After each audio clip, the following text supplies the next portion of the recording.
What's up, ladies and gentlemen? It's the one and only James Williams Dog Waters, the one and only proprietor of IamDogWaters.com, the Dog Waters channel, the guy who brought you the Dogman, Siege of Lager Ranch comic book, and many other things. Dogman Cams, which is a defunct project that did capture some evidence but got destroyed by wild, savage heathens. But nonetheless, it is me, the gentleman that you guys know. And tonight we are picking up with our Bigfoot weekend.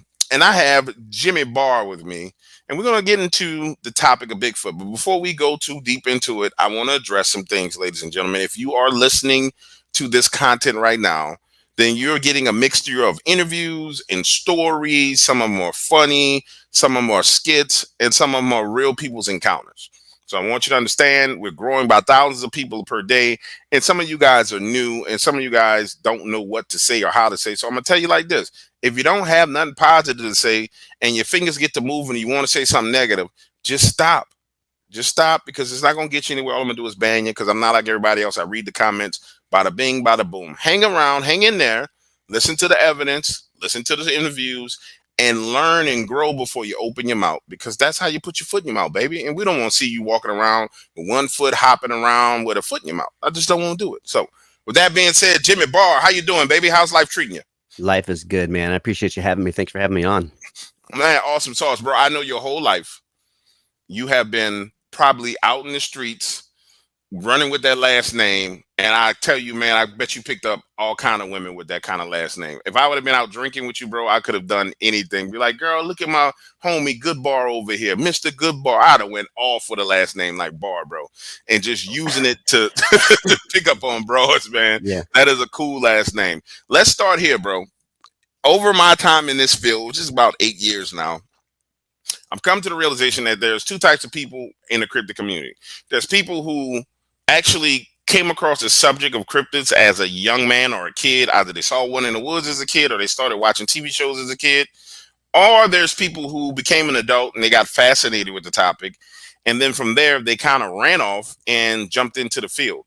Now, ladies and gentlemen, granted, I don't know much about Jimmy, so you're going to witness us get to know each other in this conversation. That's the objective of this. Jimmy, where did it start for you as it pertains to the whole Bigfoot cryptid things?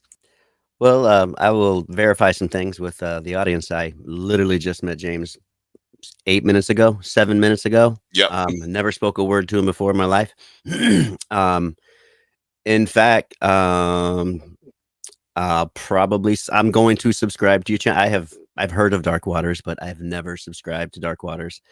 I've been just, in the Bigfoot fields, specifically the Bigfoot topic of, cryptid Bigfoot, and how I kind of got involved with this topic is when I was 7 or 8 years old in North Carolina as a child. One fell out of a tree about 5 feet from me.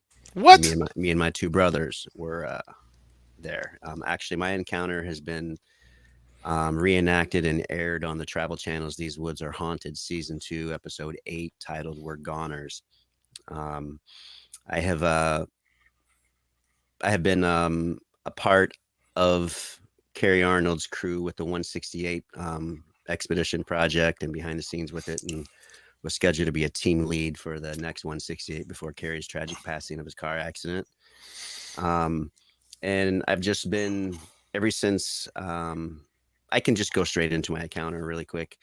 My mom was, she kind of considered herself a gypsy. This is, I'm 50 years old, and this was, roughly 43 years ago. I was 7 or 8. And it wasn't uncommon that we would be at 3, 4, 5 schools a year. We just moved around that much. And my mom was married to a Native American, and he wanted to go back home, which was in North Carolina. And so in North Carolina, that's where we went. We drove all the way from Illinois and in the back of an El Camino, and we went to North Carolina, his home. And they had his brother lived out by the blacktop, but they had kind of just dug up a road, made a sand road back in the woods, and cleared out some trees, and they put a mobile home in there.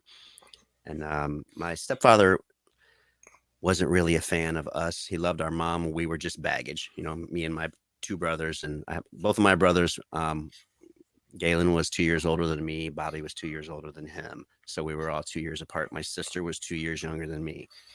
Um, and So my mom wasn't the greatest of moms. Nowadays, she would probably be in jail, but 42 years ago, things were a lot more accepted. And we had just pulled up after a long, long drive from Illinois in the back of a El Camino. And one thing I loved about this El Camino, it's for some reason that it made an impression on me, was it was a black El Camino, had some great mag wheels, but the paint job was, I think it was the first time as a child I ever seen a paint job like it. It was just this black metallic sparkly, huge metallic sparkly paint job. It just looked like it was covered in diamonds. And for me as a kid, that was just the coolest thing ever. But we were in the back of the El Camino. We rolled up, went down this real sandy lane, back in the woods, and got out. And as soon as jumped over the side and got out, and my feet hit the ground, my stepfather just looked at us and said, "Stay out of the woods. There's a hairy man back there." And he just said it like, "Stay out of the woods. There's a hairy man back there." And for us being 7 or 8, 9 or 10, and 11 or 12, I had never heard hairy man put together in a sentence. So we all kind of just chuckled, boys laughing at a funny word.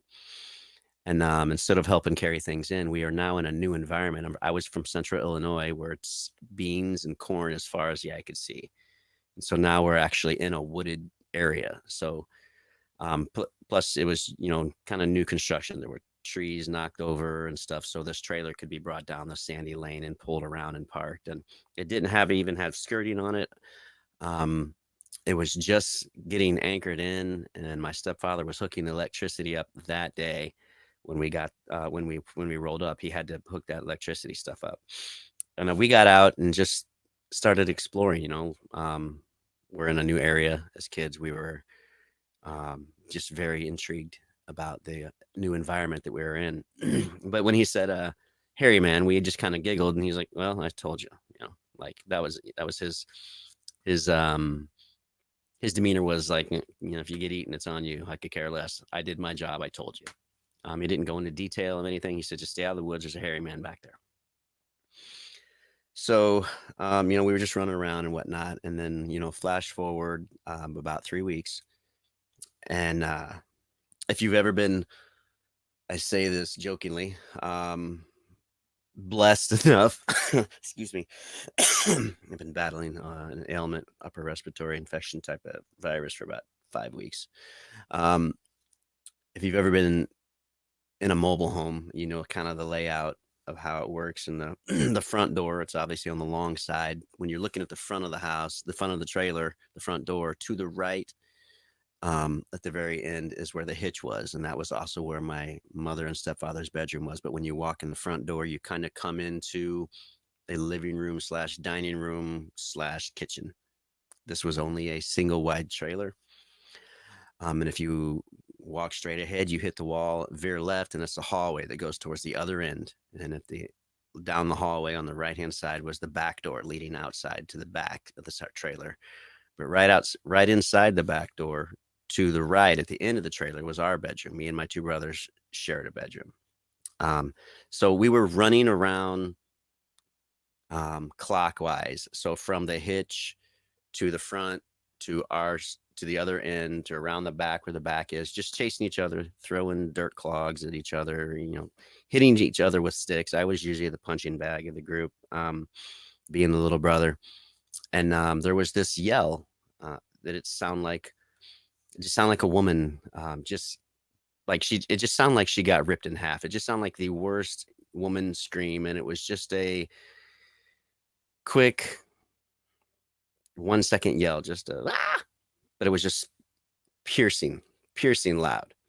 And we went from chasing each other and picking on each other to we came together. We came without saying a word. We just huddled together, just like drawn together, like, okay, we need to stick together without saying anything. And we went around to the left side of the, when you're looking at the front, towards our end of the bedroom, our end where the bedroom was, and we kind of went around the trailer and just started working our way back. We didn't say anything. I don't remember saying anything, we just went to kind of investigate it, but together. My mother and stepfather had been gone for 2 days. Us three boys were just there by ourselves. 11 or 12, 9 or 10, and 7 or 8. Um, and the wood lines, there were sporadic trees around the trailer. But the farther away you got from the trailer, the thicker the woods got. And we got about, I don't know, 50, 75 feet from the back of the trailer. And there was a pine tree.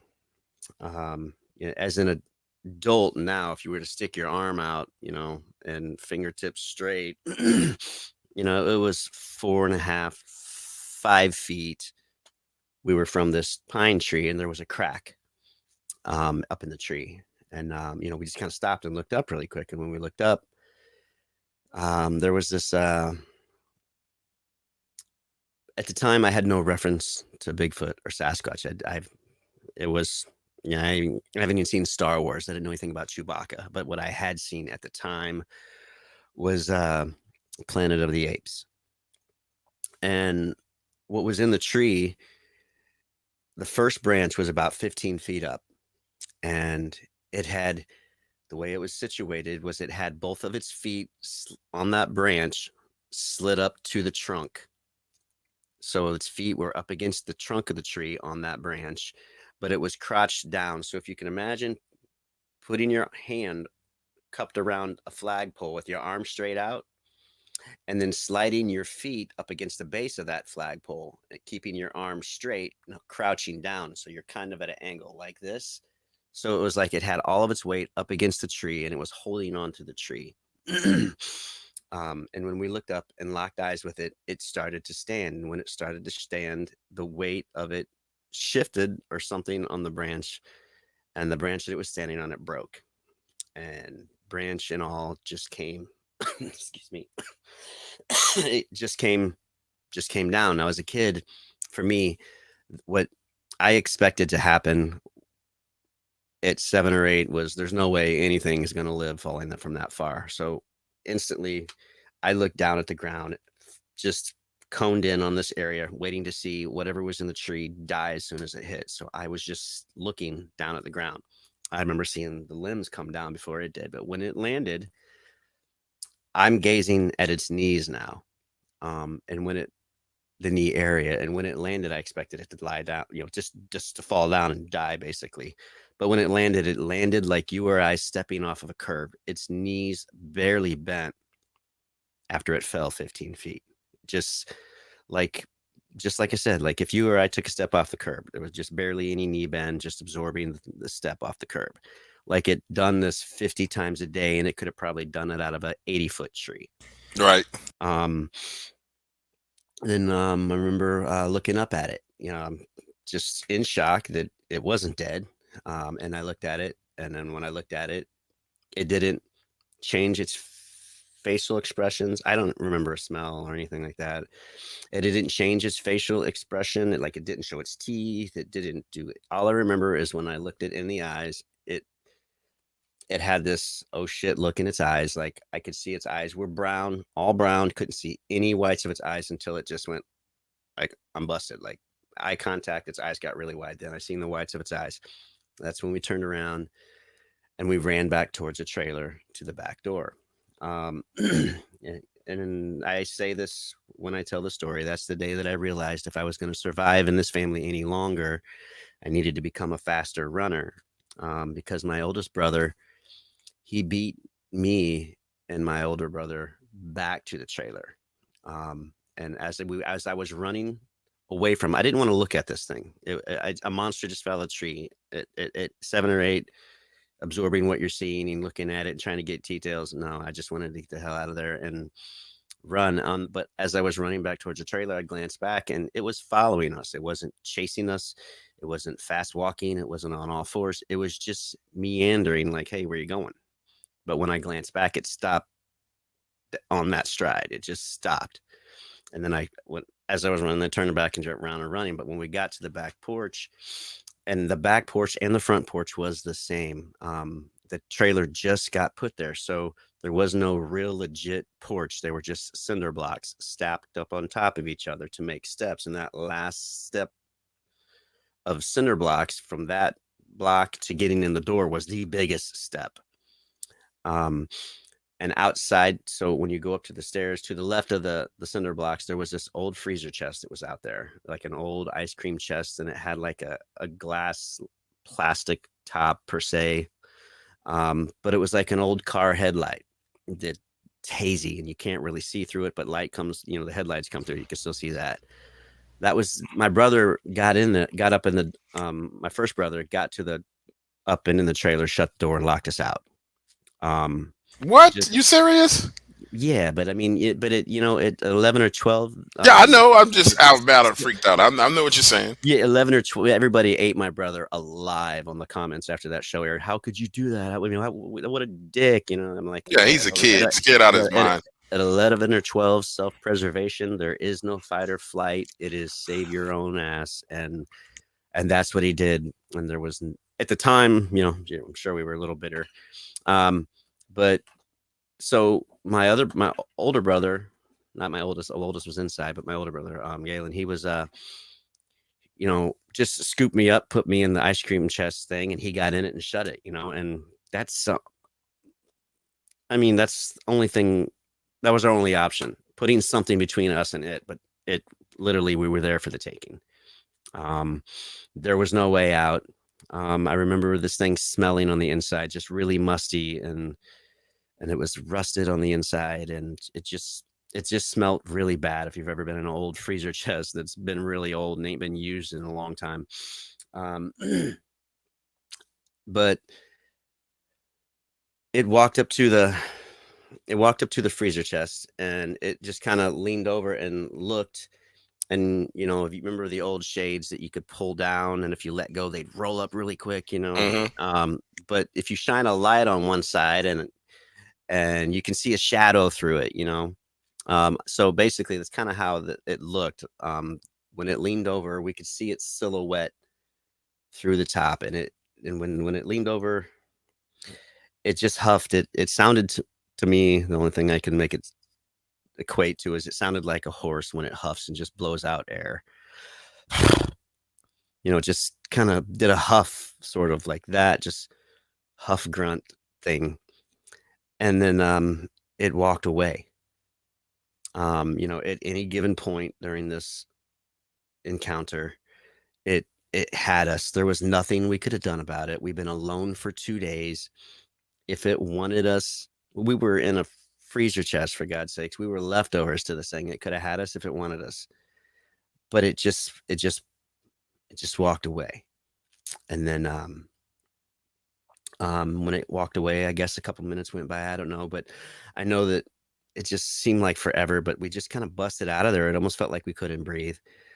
And as soon as the top came open, my older brother opened up the door and was like, get in, it's gone, get in, and so we get in. And when we get in, I don't remember anything. Excuse me. I don't remember anything between that time and later that evening. This probably happened around 4, 5, 6. Sun was still up, but it was evening, but it wasn't dark. Excuse me. And we, what I remember next is being in our bedroom. So when you walk in the back door, you take immediate right, you take one step and you've ran into our back door, our bedroom door. When you walk in the back door, you take a right, our bedroom is there. And then if you go in, that's the bedroom at the other end of the trailer. We're in at the other end of the trailer. So the layout on that bedroom is when you walk in, if you open the door all the way to the right, the doorknob's going to hit the wall.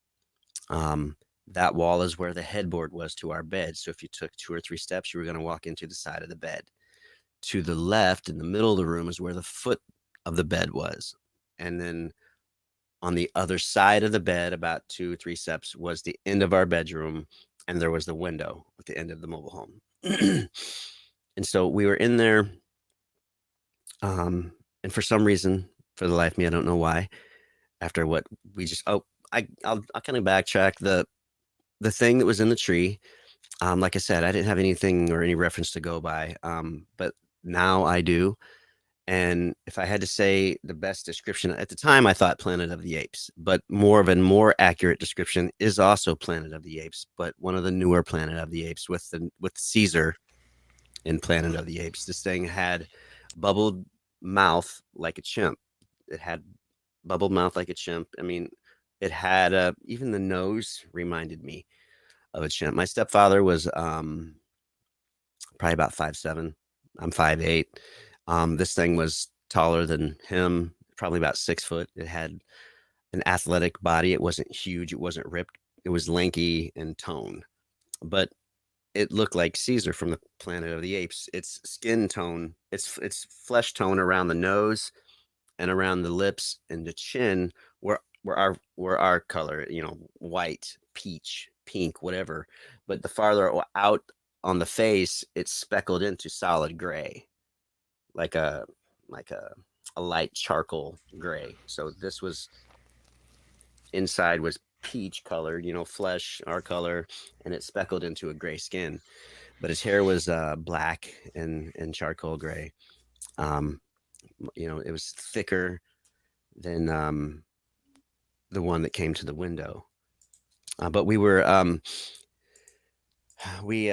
were back then. There was this toy called a ghost gun, and it was basically a flashlight gun that you could change the tips of the flashlight gun, and it would shine different silhouette beams of like a ghost, a spider, a word that said boo, or whatever. And at the time, it turned out to be a game to scare me, scare the little brother, the one who's screaming like a girl. And we didn't have the lights on. I don't understand looking back what we just went through and why were we in a completely pitch black room.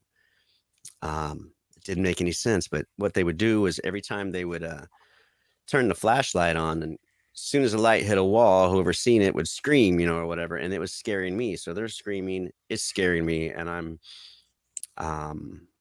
the being the little girl that I was, I'm telling them, stop, turn the lights on. I don't want to play this anymore. And they just kept doing it, making it worse. And finally, I became too big of a sissy, and my brother was like, "Well, let's just open the curtains in the window and let some light from outside in, or whatever."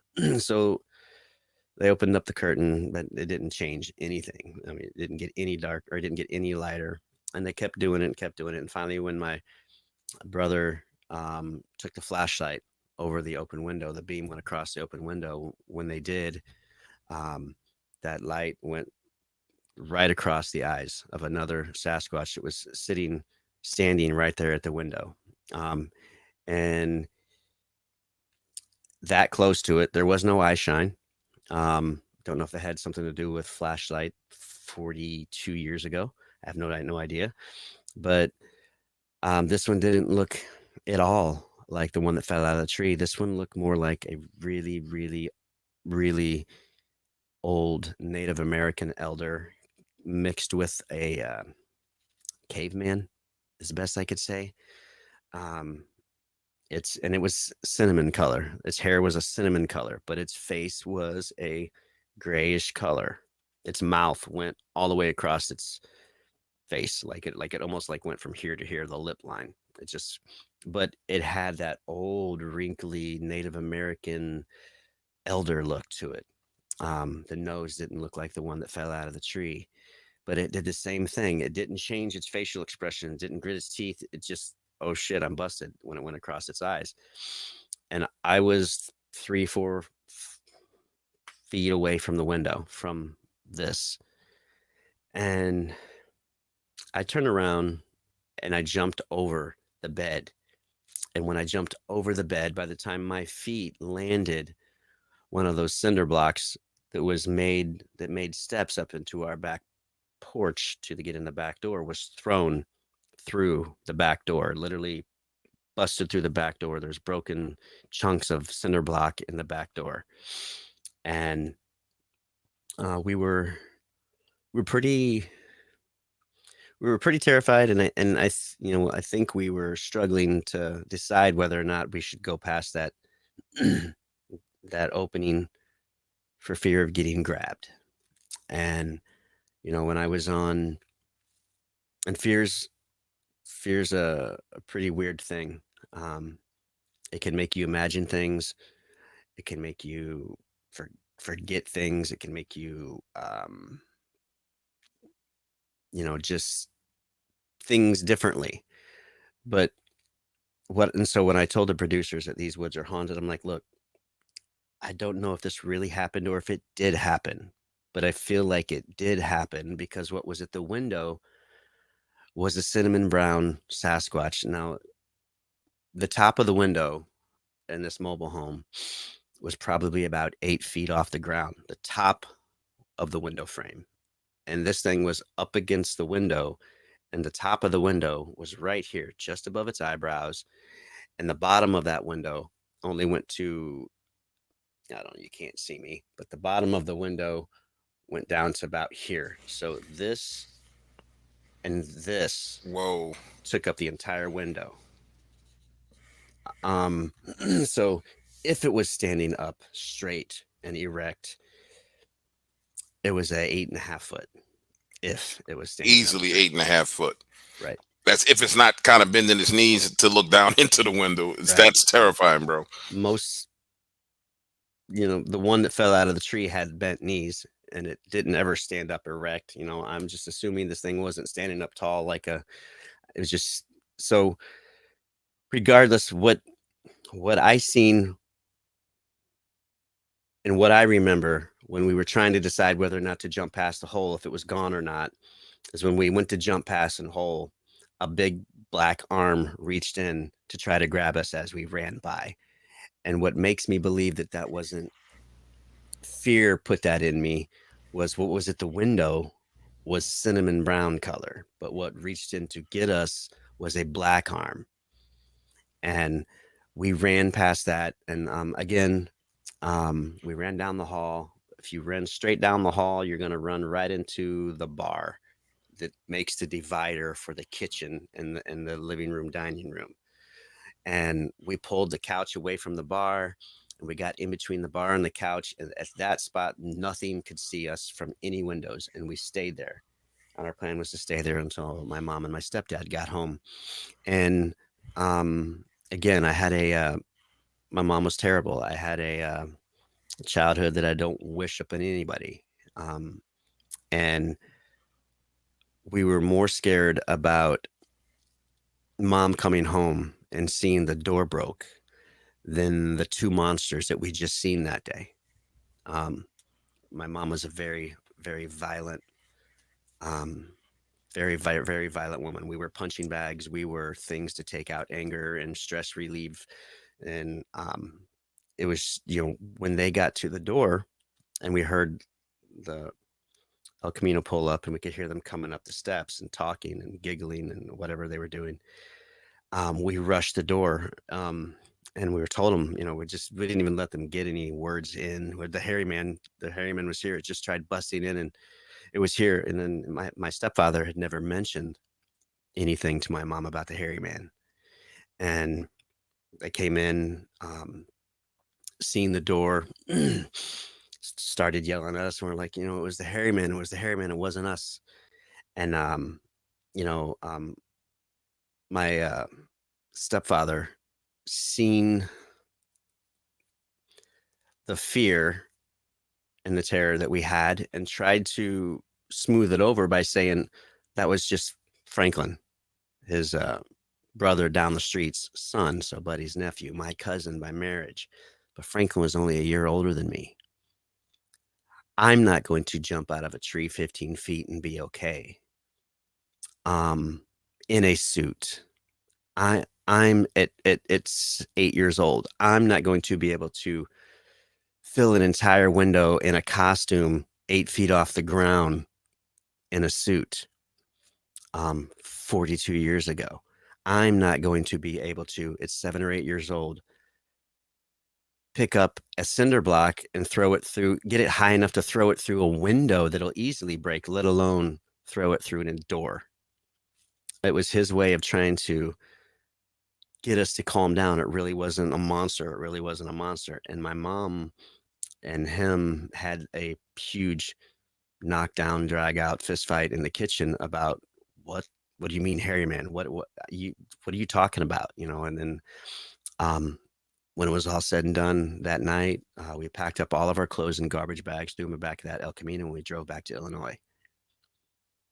Wow, bro, that's freaking terrifying, man. It was. That's absolutely freaking terrifying for a kid. And the crazy part about that is because of my childhood, um, my mother was the real monster in my childhood. So on a day to day, things were worse than what we experienced that night. So what happened then, it just got put back somewhere in my mind. Um, and it wasn't until when we lived in Georgia about 5 years ago, 6 years ago, my son and I were watching Finding Bigfoot. And I knew about my encounter.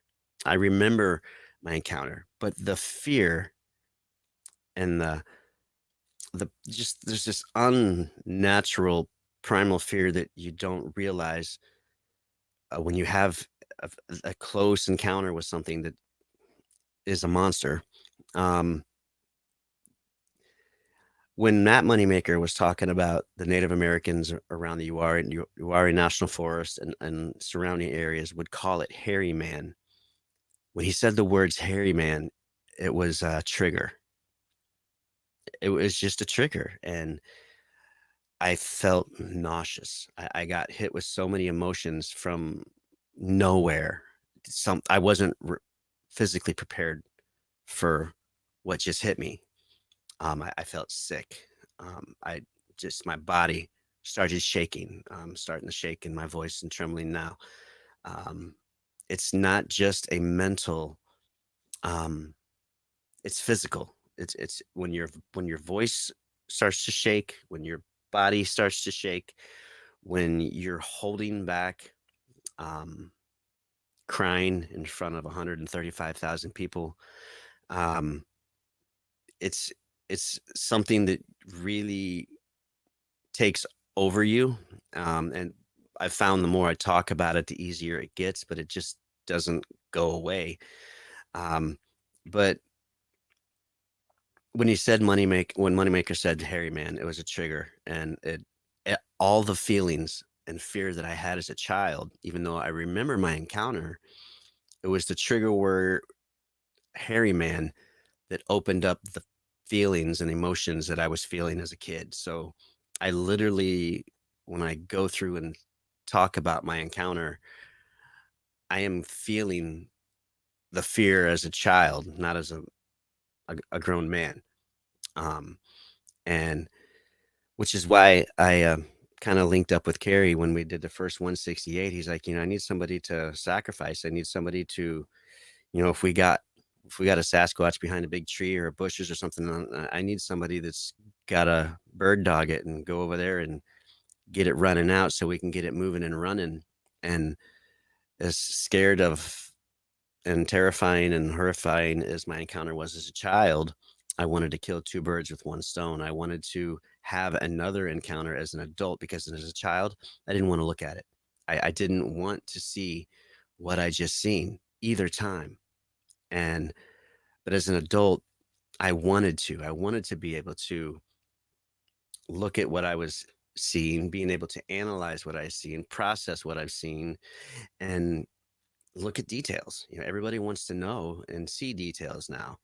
And two, I was hoping in that process of if I could chase one out, having another encounter would maybe bury that fear when I talk about my childhood encounter because I've seen another one and it wasn't so terrifying. It might be, careful what you wish for, I guess. It might be. Um, but I volunteered to be that bird dog. And that's how, Carrie and I got hooked up and we became friends and just, really respected each other and leaned on each other a bit.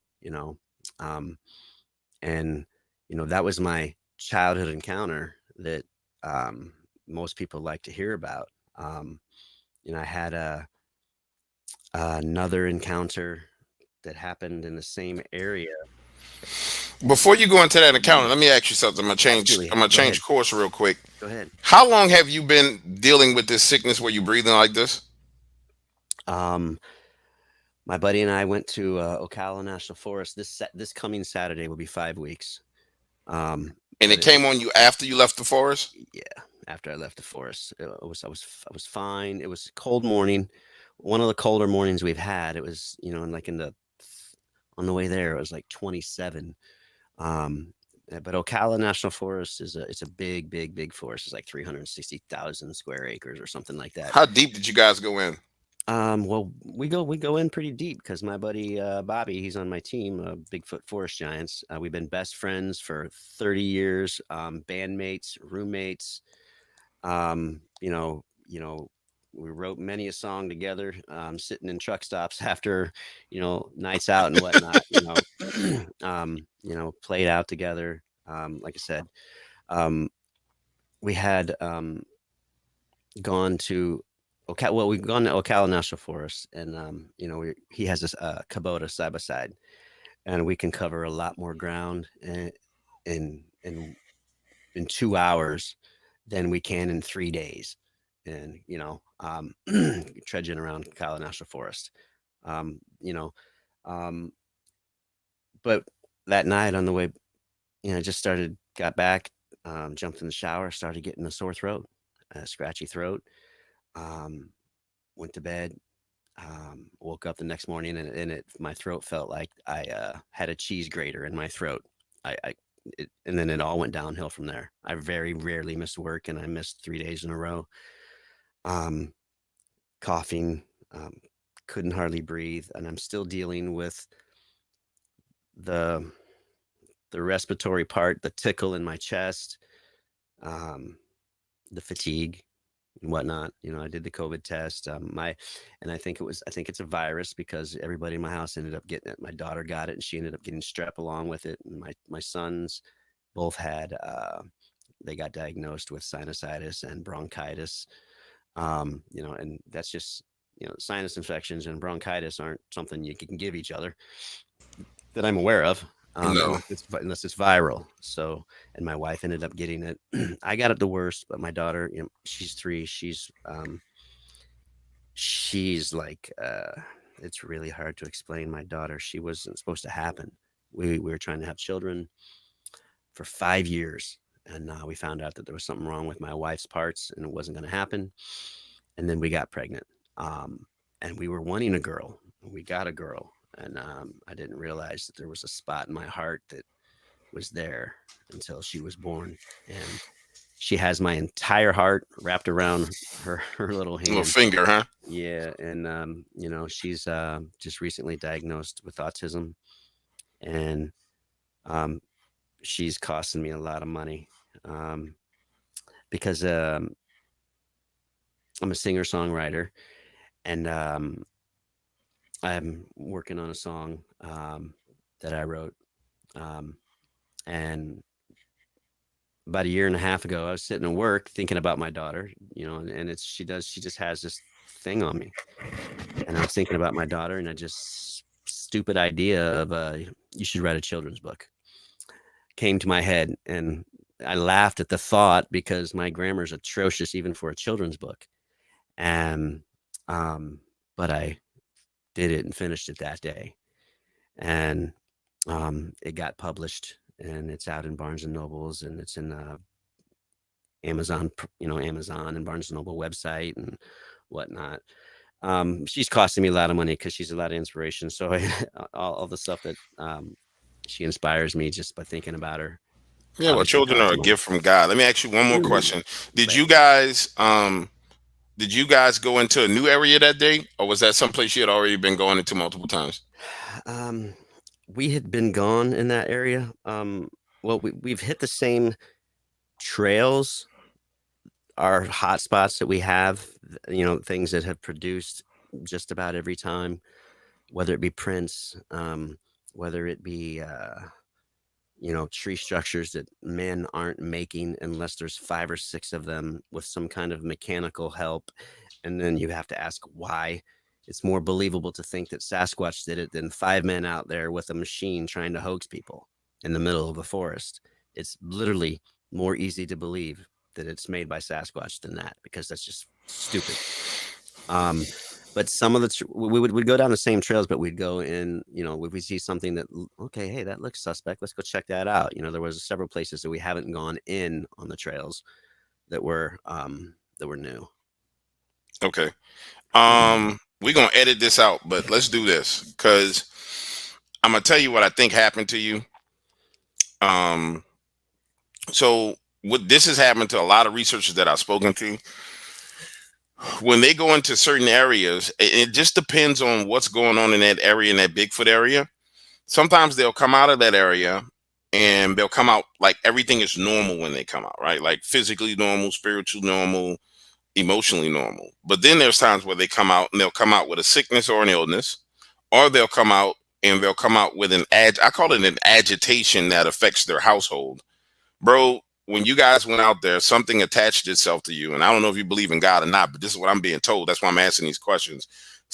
A sickness attached itself to you, but it's not manifested from a physical virus. Like, it's manifesting itself as a physical virus, but it's not a physical virus, if that makes sense to you. Yeah. Let me say a prayer for you real quick. Effect. Yeah, let me say a prayer for you real quick, and then we'll edit this out, and then you don't have to. It's up to you, man. You don't have to. Like I said, I want to. This is a part of the work that I do. When Daddy, editing. You don't have to leave this in if you want. You don't have to edit this out. Oh, that's fine. Most gracious Heavenly Father, I come before you today. First of all, thanking you for your Holy Spirit, which speaks to and through me. It is an amazing blessing that you are so gracious and so kind and so loving that men who know not each other, you know their hearts, you know their spirits, you know their minds, and you speak through your sons to help each other. Based on what is written in John 1:9, I come before you asking that you forgive my brother of his sins, for your word says that if we confess our sins, you are faithful and just to forgive us of our sins and cleanse us of all unrighteousness. Also based on Revelations 1:5-6, where your word says we are made kings and priests by the finished work of the cross, appointed kings and priests by Jesus Christ and through his finished work of the cross. Father, I come before you as a priest and as your king, as the builder of your altar, as your son. And I plead the blood of Jesus Christ over each and every sin that has affected this man's life, that affects the life of his wife, his children. I plead the blood of Jesus Christ over the sins of his parents, his mother and his father, that have affected him since he was a young man. And Lord, I ask that you forgive them, for you are gracious and you're merciful, and that you cleanse him of all sins and make him righteous. As for me, Father, I ask the same thing, that you forgive me of each and every sin, for no matter how just we try to be, Father, we are just fallen men and we're in a fallen state. So I ask you forgive me of each and every sin that I've committed today. Each and every sin that is personal, the things that are in my heart, the sins of my heart, the things that only you know, Father, the things that only you see about me that are filthy and unclean. I ask that you cleanse me of those things, and I ask that you cleanse my brother Jimmy Barr of this. Now that we've been made clean and righteous, Lord, because you cannot lie and you're not a man, you're the God of everything. Father, I ask that you, in a dimension of the great healer, Jehovah Rapha, I ask that you heal him of his illness, heal his family of their illness and their sickness, Lord. Any spirits that have come after this man based on his profession, based on his interests, based on his habits, what he likes to do, Lord, I ask that you, by the power of your might, the power of your omnipotence and your power of your glory, that you dispel those spirits and bring healing into his household. And I build a hedge around his household like that which surrounded Job. And I plead the blood of Jesus Christ over that hedge for his safety, for the safety of him, for the safety of his children. Specifically, Lord, I pray for his daughter and for his relationship with his daughter. Children are not a burden. They are a gift from you, Lord. And so I ask that you provide for him each and everything that he needs to take care of that child. For she is a gift. She's an inspiration. And you do not give anything evil. For all things that come from you are good, because you are good. All these things I ask by the power of the blood of Jesus Christ, and the same power that raised him from the grave. For he is glorious and magnificent, and you, Father, are amazing and awesome. Amen, amen, and amen. Amen. Thank you. All right, so we got that squared away. There's a tea that you need to get. It's called chaga tea, bro. It will knock out all. It'll force you to cough up any phlegm in your body, any phlegm in your chest, any phlegm in your nose. You'll start. It's an expectorant. You're just gonna be coughing, but it's gonna come out, and you'll feel better. And then before this is over, I'm gonna hook you up with somebody that I know that can get you meds that'll knock that out. But nonetheless, that's what happened coming out of those woods. And it's unfortunate, bro, because it's one of the things that nobody talks about with field researchers. Me and Kerry had a couple of conversations about this privately. And, he would say, man, I went to the woods and, bro, I came back and, we've had some weird stuff happen. I'm like, yeah, Kerry, that's the kind of stuff that happens when you go out in the woods with these things. Right. Excuse me. And people don't, it's one of the things that's just not discussed. But it's only a discussion you can really have with researchers because most people are armchair researchers. They'll look up a video and they pass judgment. Yeah. But it's only a discussion you can have with researchers. And there's two types of researchers. There's researchers who Bigfoot is their God. Like some people, they'll say, my life, everything that I've gotten in my life, I got it because of Bigfoot. That Bigfoot is their God, right? And so they don't get sick. Yeah. And anybody else who goes in those woods, sometimes they get sick. All right. With that being said, bro, I'm gonna circle back.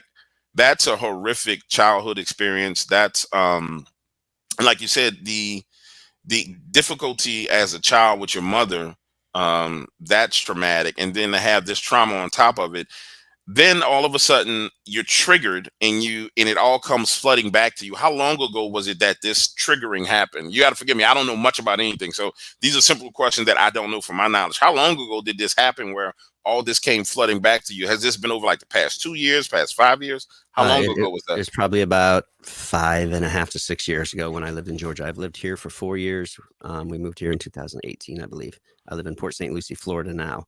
But prior to that, I lived in Marietta, Georgia for 2 years. And when we were in Georgia, my son and I were watching, and finding Bigfoot. And it was then that it happened. And things came there's been so many full circles in this topic for me that are weird, just weird. My wife and I, we are simple people. We have a great life. We had the house in Georgia was a house we only dreamed about, but knew would never get. And here we had a 4-story house on a lake. We love our life. But we're simple people. If I'm a trillionaire, you're going to still find me at Waffle House where the grease is on the floor and the flies are on the windows. I'm with you. We're simple people. And we were at Waffle House one day, about a week after that, that trigger word happened. And, there's these little newspaper stands that have like, used trucks for sale and used cars for sale. And one will be like, one of them little magazine things will be for realty. It's, just local realtor stuff. And on one of the covers, there was the cover was just a white Yeti face, and it said New Bigfoot Museum opening in Cherry Log, Georgia. And I just had this trigger on me. It consumed me when he said that. It consumed me for a few weeks because I was dealing with these emotions like it just happened right then and there. And I told my wife, I'm like, I'm going to this. Try and stop me. My wife at the time, I never told her about my encounter at that time, while we were married and whatnot. Now I have two older brothers, an older sister, a younger brother, and a younger sister. We all have different moms or different dads. My 2 older brothers and my younger sister have the same mom, but we all have different dads. My younger brother and my older sister, we have the same dads, but we all have different moms. So I don't have a full-blooded mother and father, sister, brother. You know what I mean? We're all halves. And my sister, my little sister, my little brother, and my older sister, they didn't know about this. My best friend, Bobby, of 30 years, going on 30 years, he didn't know about this until about 3 years ago. I didn't tell him. But again, it wasn't until this trigger thing happened that, anyway, the full circle was, I went to Expedition Bigfoot in Cherry Log, Georgia, and met Dave Carr. Him and his wife are amazing. The museum's incredible. I've gone several times, but you know, I felt compelled to tell him my encounter, and I felt like an idiot because telling a complete stranger. I'm trying to figure out when I'm talking to him, is this just a roadside attraction for you, or do you really believe in the stuff that you have out here? Are you a knower? I'm thinking, because as I'm telling him of my encounter, it's all so fresh to me. The feelings are also fresh to me that I'm crying. I'm trying to hold it together, and he sees it. And he's like, my God, this is so incredible and terrible at the same time. And he was like a huge support, and it was a big weight off my shoulders to just tell somebody, but I was reliving it at the same time. And so I'm sitting there and I'm watching later on. He asked me, um, look, I'm having my very, very first town hall. I know I've seen the pain that you're going through and the struggle that you're going through. And he's like, and if you don't want to, I completely understand, man, but I would absolutely love if you came and told your encounter to people at my very first town hall. And I was like, I thought on it for a while, and I was like, yeah, I'll give it a try. I can't guarantee that I'm not going to collapse in front of a bunch of strangers who are going to be judging me, because that's what it feels like. Um, and he totally understood. And so, but a little while later, I was watching this series that was on a different channel. I can't remember what it was on, and it was called Terror in the Woods. And there's this scream in the intro, Terror in the Woods. And when I heard it, it was the same thing. It brought back these triggered emotion, because it was what we heard as kids that actually drew our attention to the one that was in the tree. Just one loud scream. And I just knew that, like, they were there recording this scream. How did they get this? It was one of these things. I'm like, I'll never know in a million years how they got this scream. I'll just never know. And it's driving me crazy. Well, a few weeks later, Dave calls me, and he's like, look, man, I got these executive producers from the Travel Channel. They reached out to me because they knew I have a lot of people that come in and tell me their encounters. And he's like, I can't get yours out of my head. And you were one of the first people I thought of for them to talk to. He's like, I'll give you their contact information if you want to reach out to them, or if you want me to tell them that they can reach out to you. Can I give them your contact information? And I was like, yeah, sure. I didn't know that they were the same people that did the Terror in the Woods. They changed networks. They changed over to Travel Channel. So because they changed the Travel Channel, they wanted them to change they wanted them to change the title to These Woods Are Haunted. But they used the same intro, exact same intro. They just changed the title. And it was really weird. They flew me up to Pennsylvania, to Philly, to do the recording and the interview and whatnot. And before I left, I was like, look, this is a once in a lifetime opportunity for me. And they're like, well, no, we appreciate it. I'm like, no, I need to know how, where did you get that Sasquatch call in the beginning? And explain to where it was. And like, oh, because it was just really weird that it came full circle, that I had a chance to find out where they got that scream. And it Wow. was a disappointment, but it told me what they had to go through to get that scream. And they're like, well, we've had a lot of people describe the exact same thing. One scream sounded like a woman getting murdered. And we tried woman screams. It didn't work. We went through and basically what we ended up doing was playing several different coyote calls. And we would find one that was kind of close, but it wasn't. And we had to manipulate it. We had to distort it. We had to draw it out. We had to, compress it. We had to, shift the pitch a little bit. We had to amplify it and whatnot, just do all these things to get it. And then they would go back and forth with the people and they confirm, yeah, that's what I heard. So I found out that it was a coyote call, but they had to really manipulate it to get it to sound like what everybody heard, and it was what I heard. And so I told him, like, that's what I heard. That's what I heard as a kid. What I'm sitting here telling you that drew our attention. That's what I heard. And then the guy interviewing me looked at the sound guy and the sound engineer. He's like, well, then, we really need to consider using that for the show. I'm like, that'd be amazing, because that's what I freaking heard. And then when they do the show and I'm waiting to hear it, and then they use some cheesy scream of a woman. And I'm like, oh, for God's sakes, you guys had the tools and you messed it up. You had the tools. I called Dave and I was like, man. And he's like, man, Harley Weird rarely gets it right. But overall, I was pleased with it. But it only screamed one time.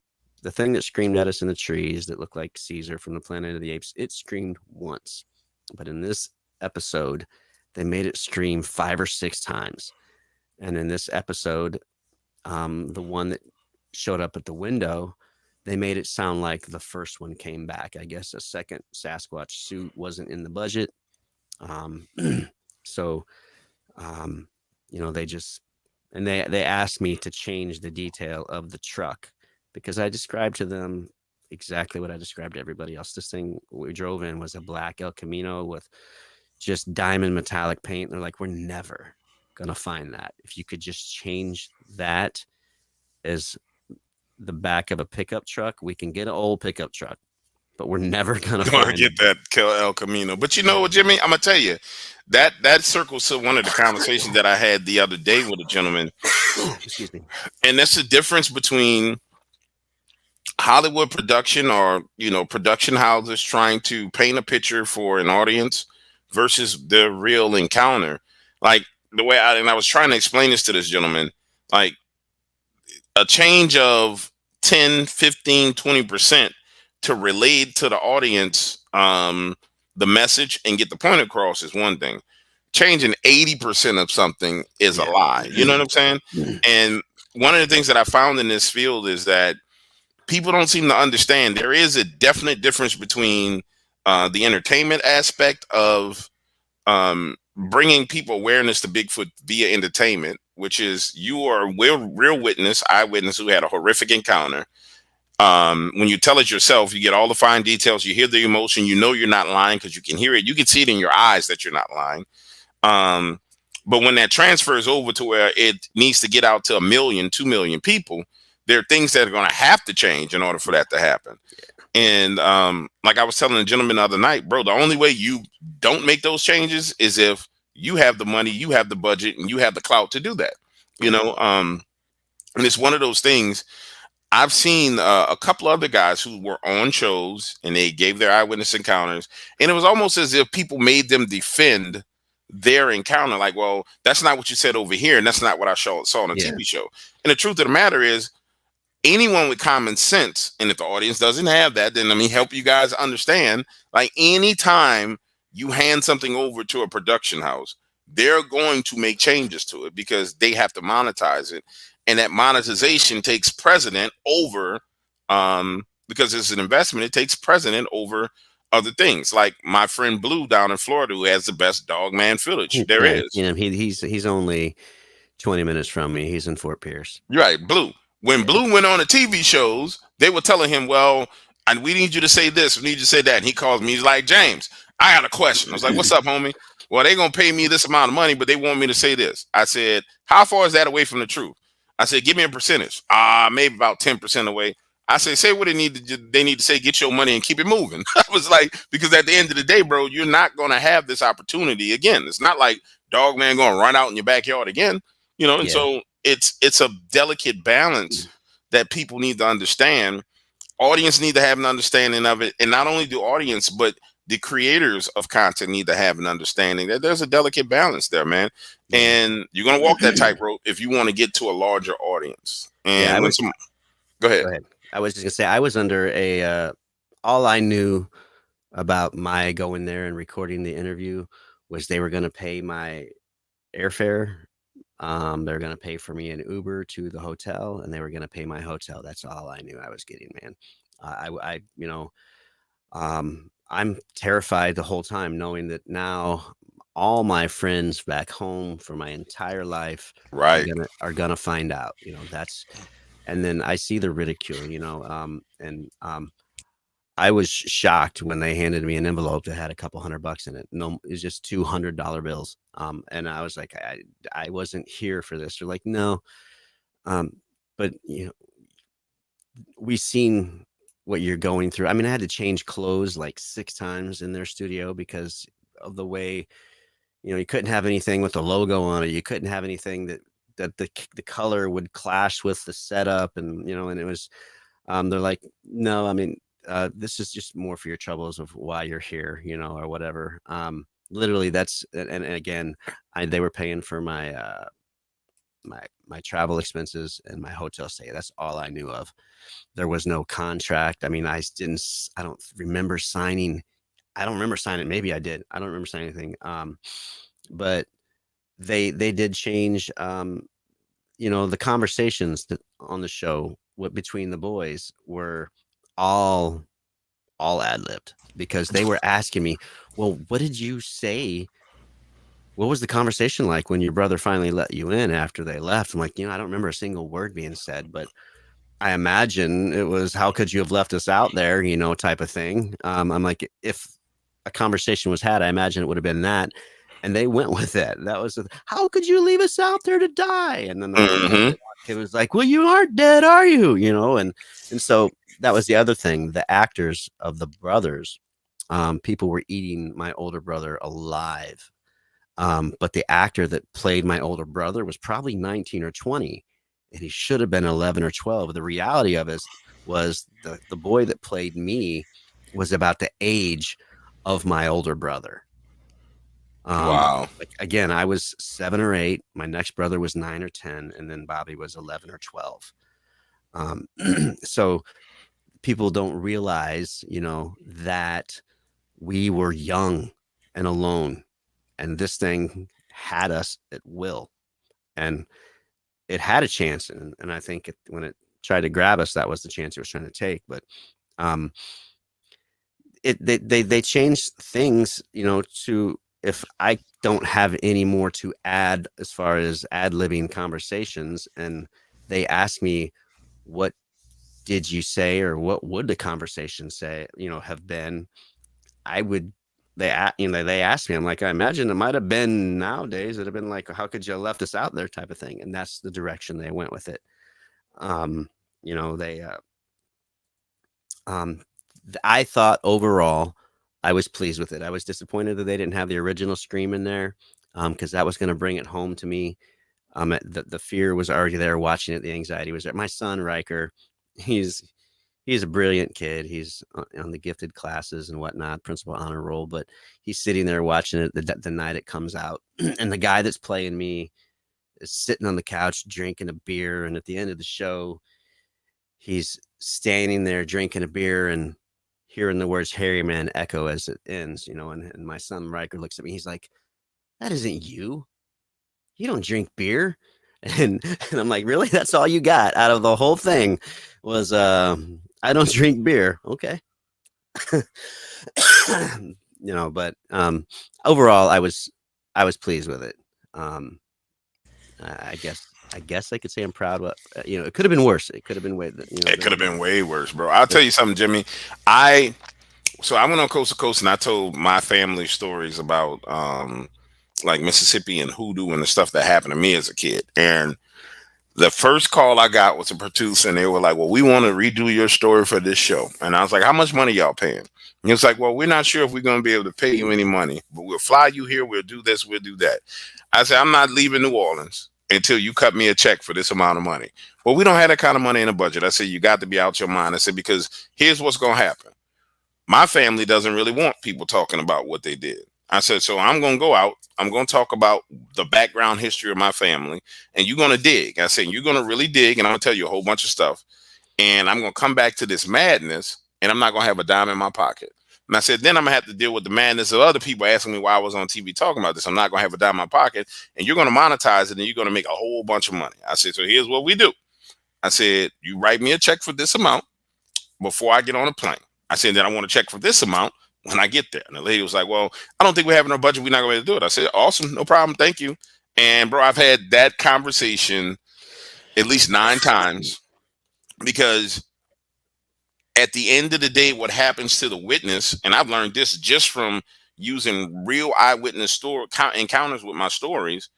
The witness goes through all kind of ups and downs based on their story being shown or the dramatization happening, and but there's not enough compensation there to account for what happened and what Yeah. transpires in their life. So a couple of $100 is nothing when you come, and it's kind of like this thing where it's like, yeah, well, you were on TV. I don't give a damn about being on TV. That Yeah. don't do that. That's not a good thing. You know what I'm saying?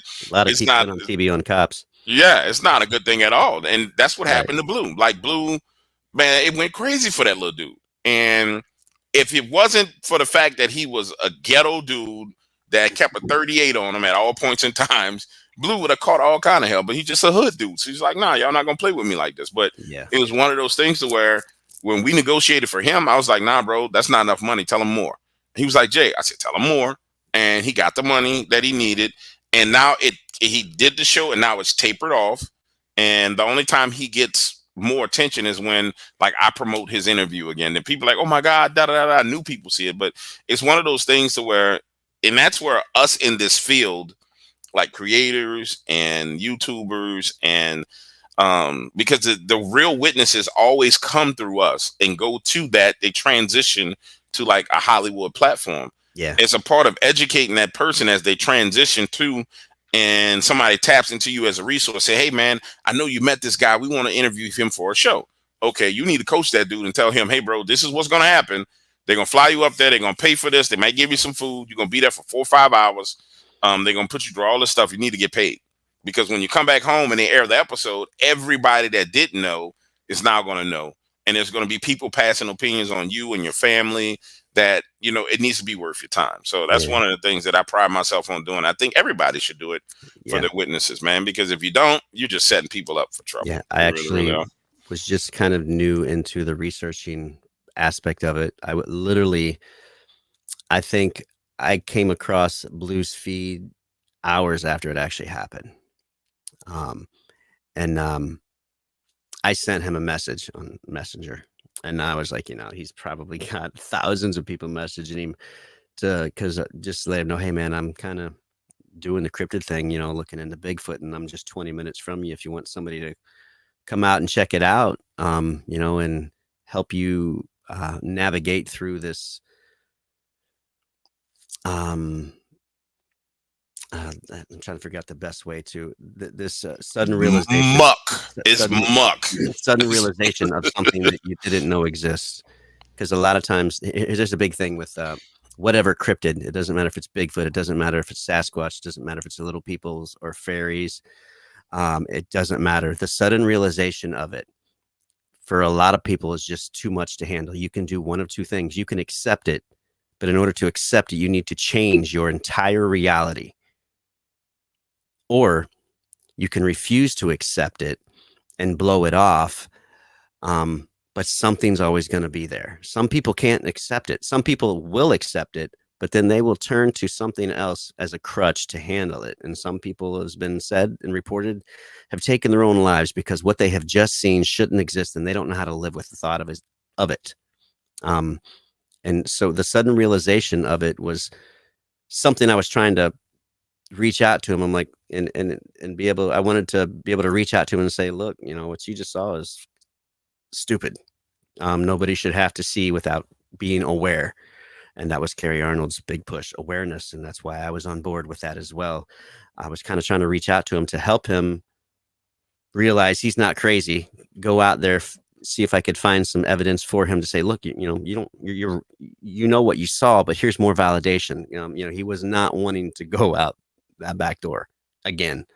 And but you know, once I realized that he was just getting inundated with people reaching out to him, I was like, I'm not going to add to that pile of things to sift through of do I trust, do I just ignore, whatever. And that's the thing with these things are absolutely real. So, you know, Bobby and I, we did some researching in Ocala National Forest, and we came across some really crazy stuff. Never had any sightings, but we came across prints, 17-inch prints, tree structures. We casted several prints in one or two prints one day, and then a couple more the same size, and then we ended up getting 15-inch, 13-inch, and 17-inch prints. And when we cast it, we were confused because what we casted wasn't what we were expecting to cast. People know what a genuine, well, this is a Dogman show, but people in the Sasquatch community know what more or less a Bigfoot print is supposed Supposed to look like, right. And so when we casted this, we weren't sure we were dealing with a Bigfoot or a Sasquatch. Because Whoa. this is what we casted. Yeah, that don't look like no damn Bigfoot, bro. 17-inch, three-toed. We got 15-inch and 13-inch, three toes. Look at this toe right here. Mm-hmm. It looks like a big toe. They've all got this hump characteristic right here. This was our very first cast.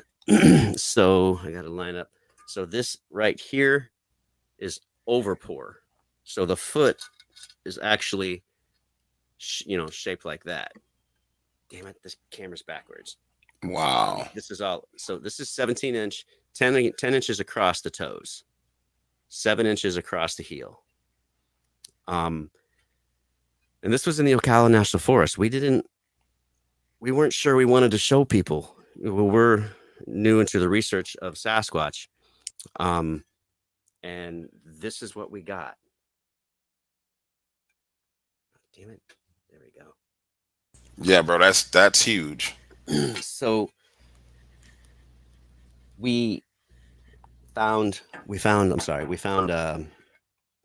all kinds of structures that weren't man-made. You can't go out into a forest like Ocala National Forest. It's pine and scrub oak, and with hundreds of years of leaf litter and pine needles and twigs and pine cones and sticks. You can't jam your finger in the ground to your first knuckle, let alone a tree that's that big around 8 inches into the ground. And there are these X structures and other TP structures that trees were just stabbed into the ground. And what we would do when we find these things stabbed into the ground is the first thing we would do is we look up to make sure a top of a tree hasn't broken off and then fell and then just landed. Right.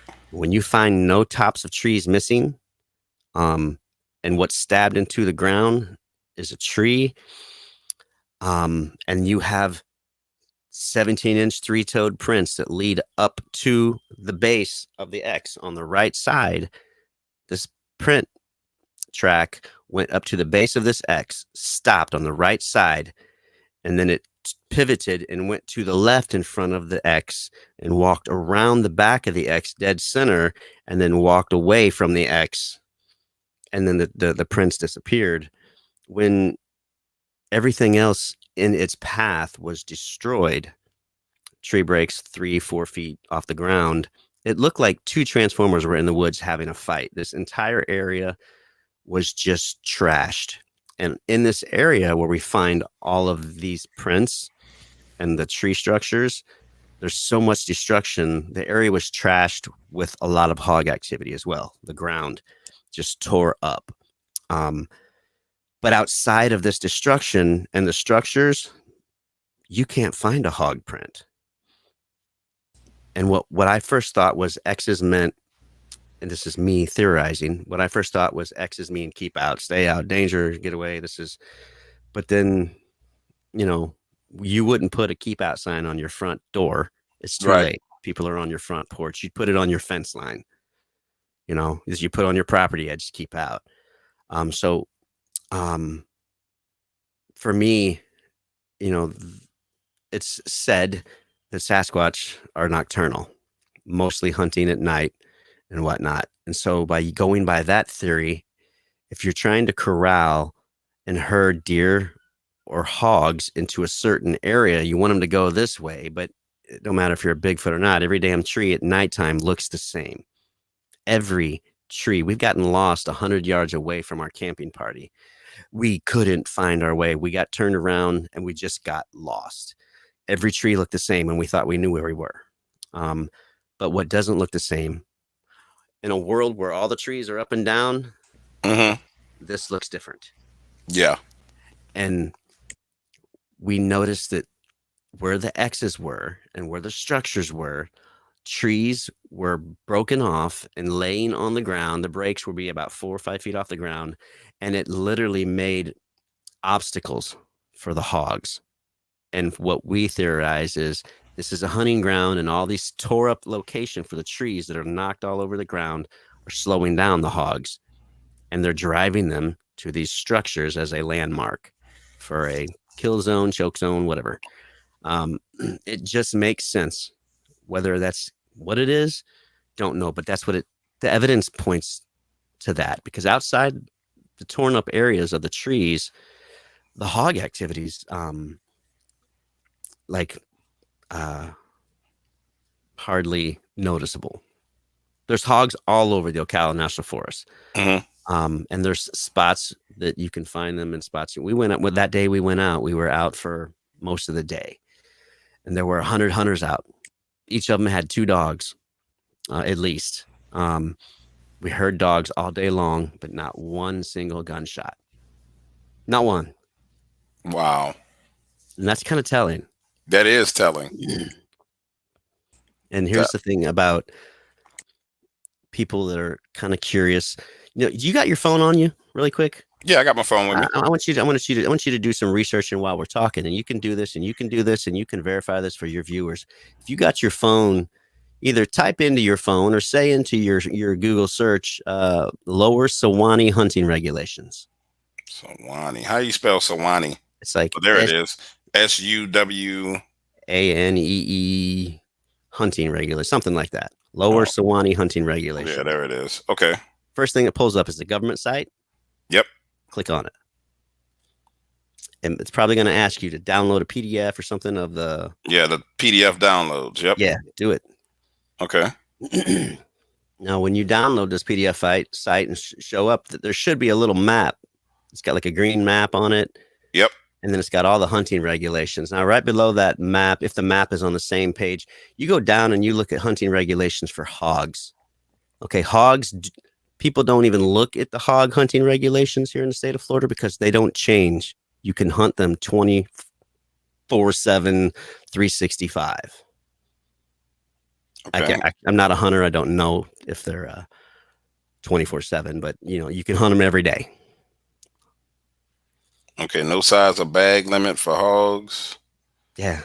Well, first off, what do they call Sasquatch, Bigfoot down here in the South, in Florida? I don't know. What do y'all call it in Florida? In Florida, in Alabama, Georgia, they're called skunk ape or swamp ape. Okay. Read that last 2 sentences if you're in the right section. Turkey spring season. Of the hog section. It just says specific hunting regulations, field dressing, prohibited actions, general hunting regulations. It doesn't have like a specific hog section. Well, the map on the same page as the word. Yeah, it's on the same page. Yep. Look directly below the map. There should be writing and paragraphs under the map. Under the map, there's a highlighted in bold that says like hunting regulation hogs or something like that. I don't think I'm looking at the same one because this one has like a green map. Well, it's a map with like green spaces on it, but it doesn't give me, you must buy Florida hunting license, general, blah, blah, blah, permit regulations. Lower Sewanee hunting regulations. This might not be the right one.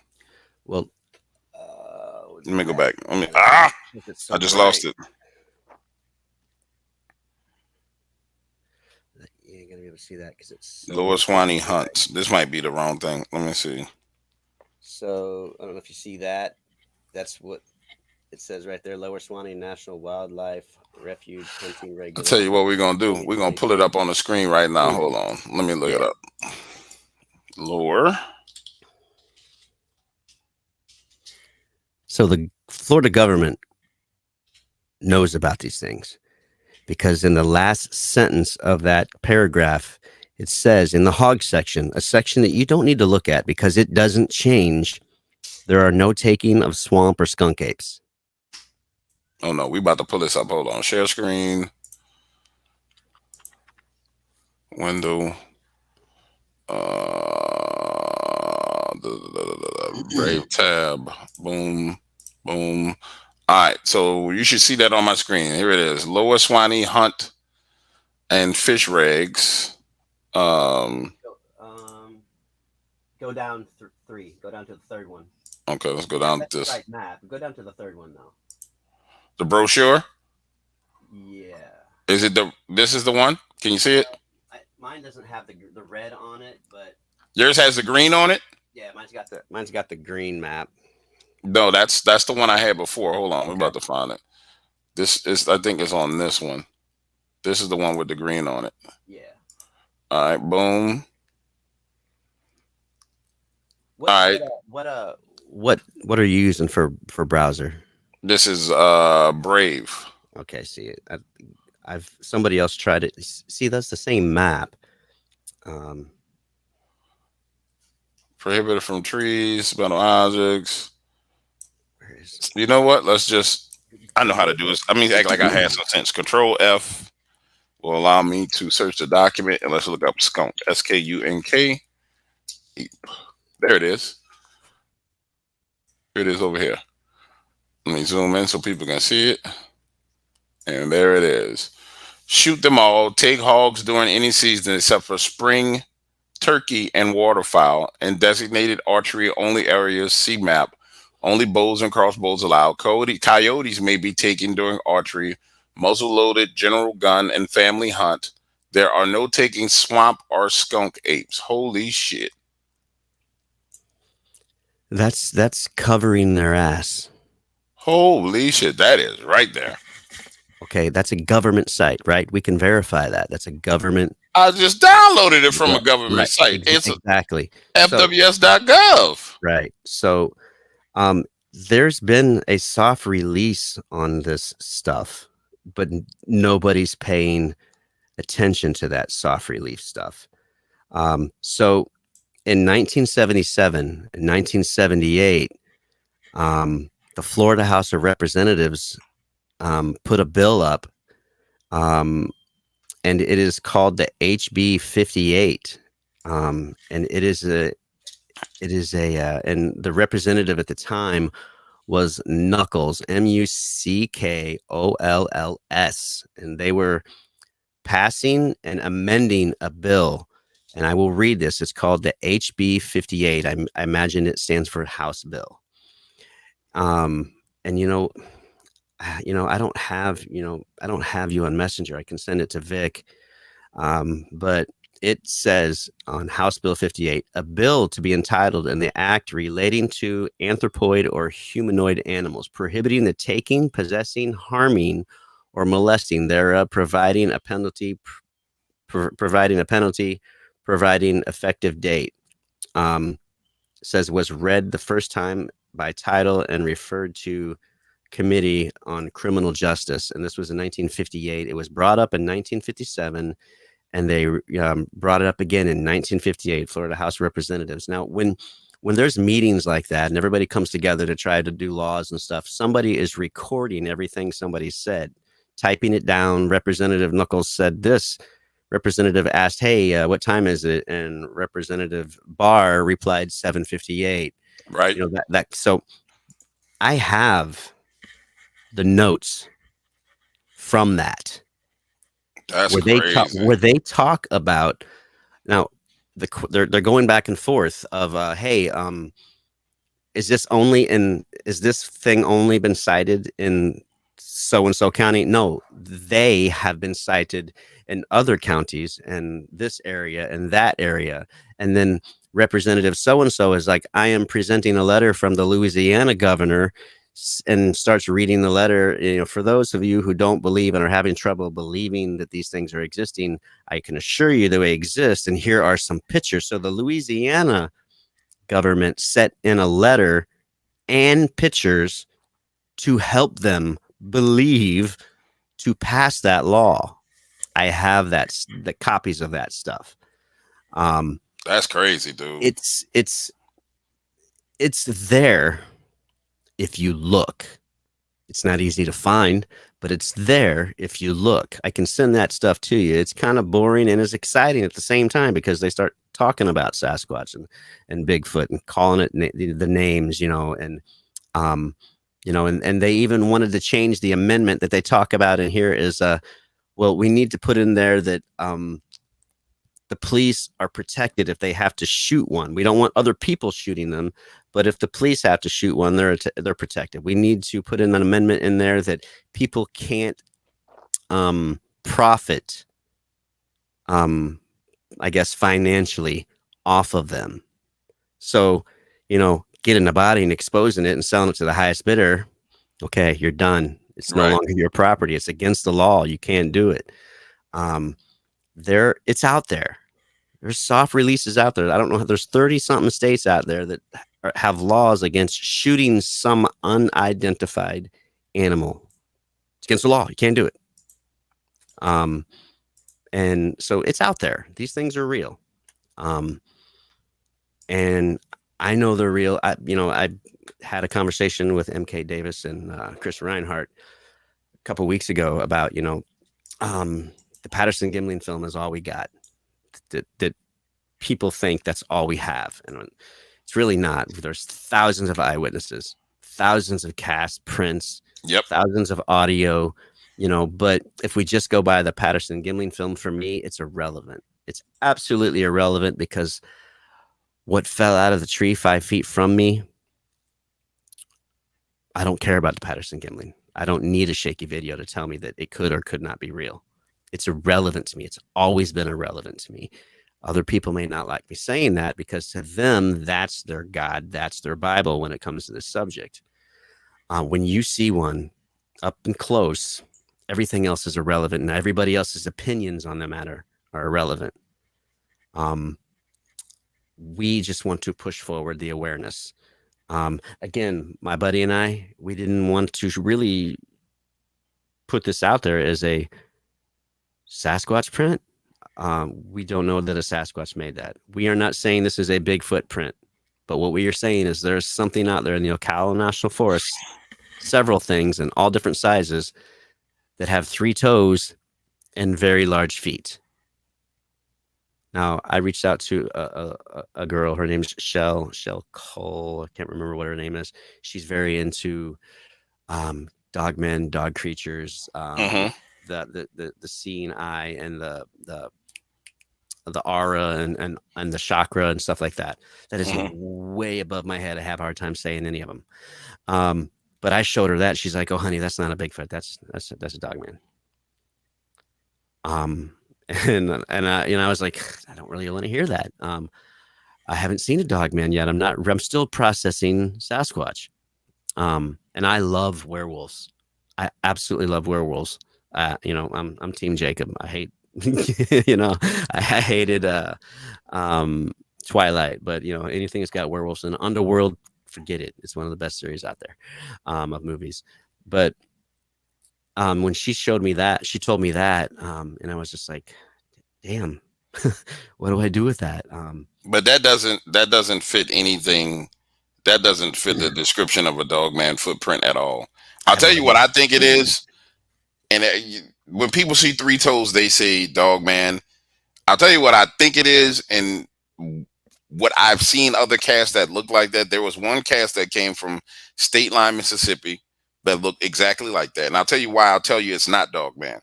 That foot size and the way that weight is spread out.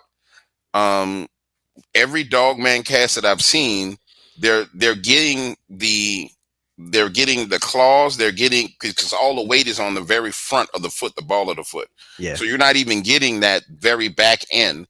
And when you get a back end, you get what looks like a divot, like a ball that's in the ground. So it would be a slender, more condensed footprint where you would definitely see either claws at the very front, and it wouldn't be 3.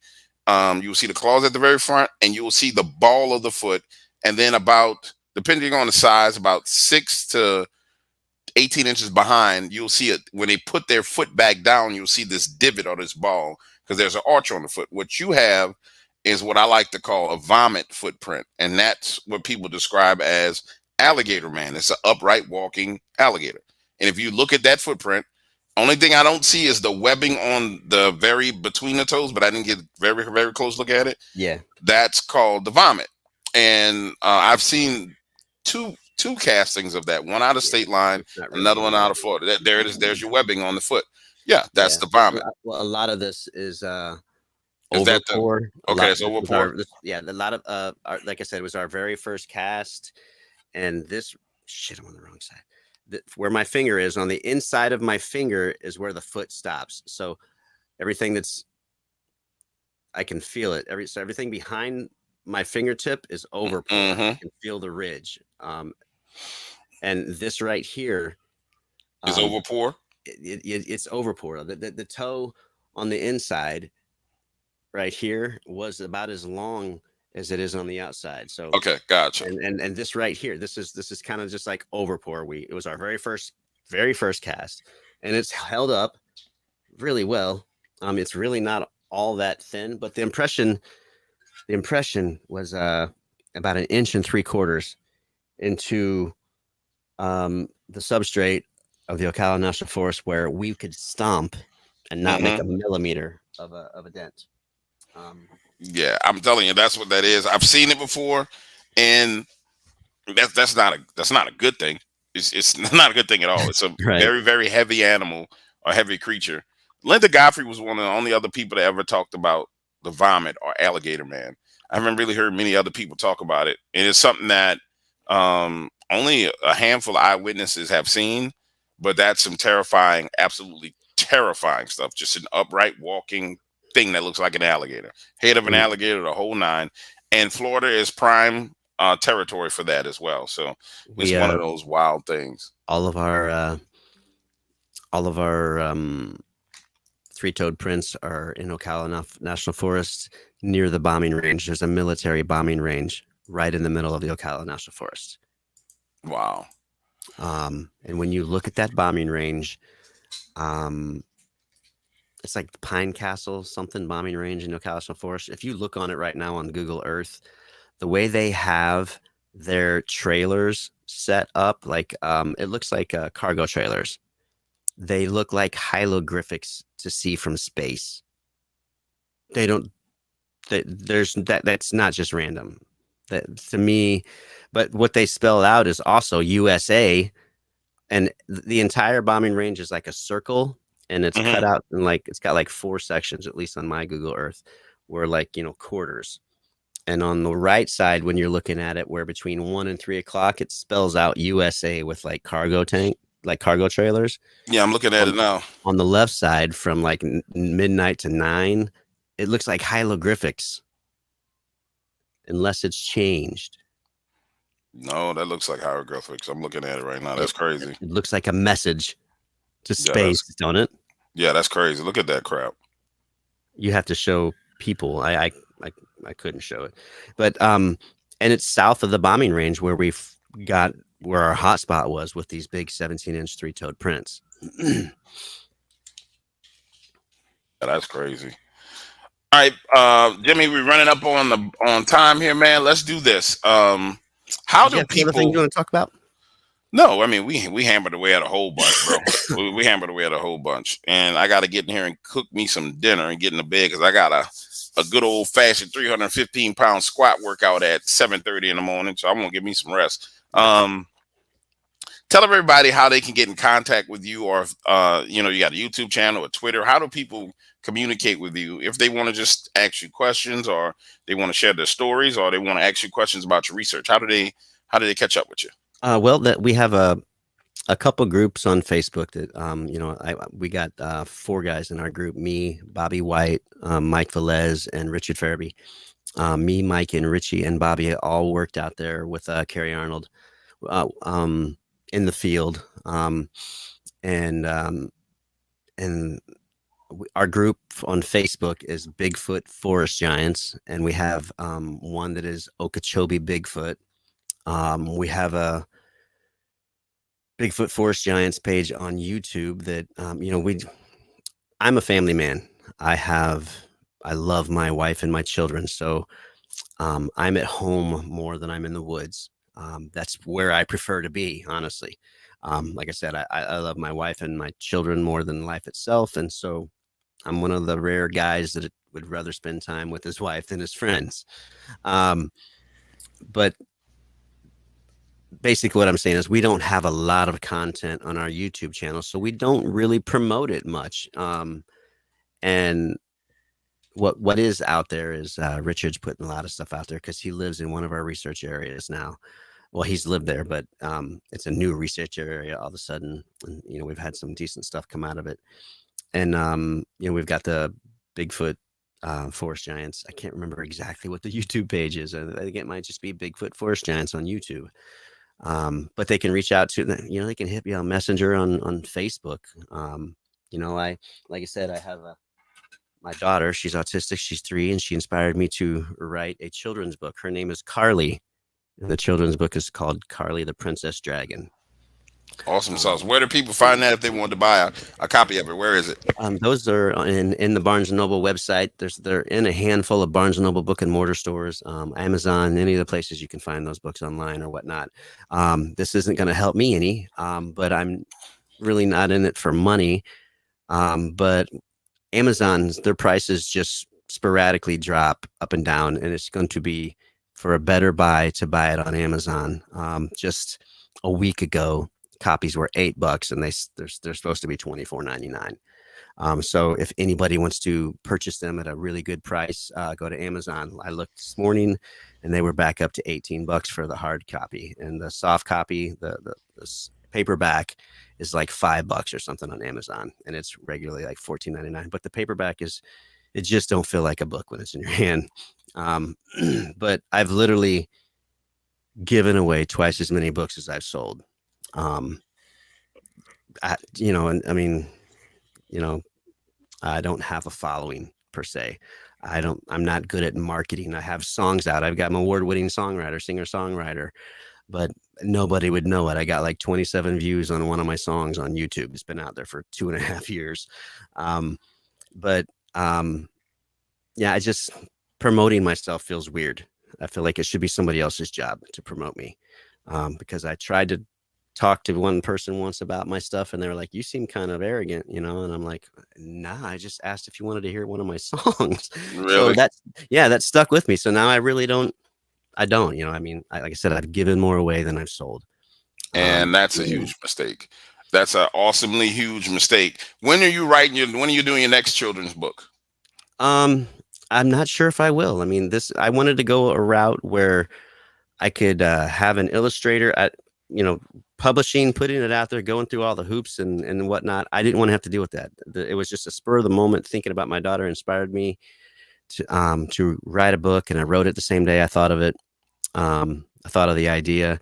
So I went to Fulton Books, and there people call it vanity publishing. I don't call it vanity publishing. They give you 25 different illustrators to use. They don't go through the next step until you're happy with each step. And then when it's all said and done, you've had complete control over it. You just have to pay for it. And that book cost me about $4,000 to put out. And I've gotten a royalty check of about $300.